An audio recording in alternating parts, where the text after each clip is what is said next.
Yoshi P says Xbox players should not give up hope of Final Fantasy XVI. Just over a year ago, PlayStation owners saw the release of Final Fantasy XVI, a game that was originally meant to be released on PC alongside PlayStation 5. However, that didn't happen, and the game was only just released for PC last month.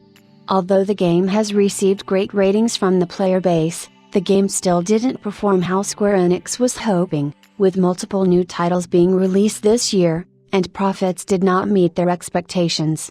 However, in an interview, Yoshi P said that Xbox players should not give up hope of Final Fantasy XVI. After the release of Final Fantasy XVI, Square Enix also announced that they were moving away from making exclusive games and were going to begin selling them in multi-formats. Even the release of Final Fantasy VII, Rebirth weren't going how Square Enix expected, and sales are just not hitting the mark via exclusives, and now they're branching out. PC players have seen the release of Final Fantasy VII Remake Intergrade, Crisis Core, and Final Fantasy XVI. This likely means Rebirth will also be ported to PC at some point. However, none of these games are currently available on Xbox. Square Enix seniors have started to hint that Final Fantasy XVI may be coming to Xbox in the near future, with Naoki Yoshi P. Yoshida, producer of Final Fantasy XIV and game director of Final Fantasy XVI, giving a message to those who own an Xbox in an interview with Video Games. Of course, we did announce the PC version of the game, so looking towards the Xbox version, we do want to release it on Xbox.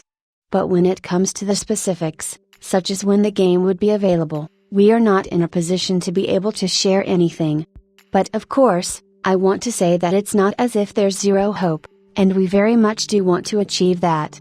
So players should not give up in terms of their hopes. At the moment, it's not been specified how long Sony has console exclusivity in Final Fantasy XVI, but it's possible that it's around the end of the year.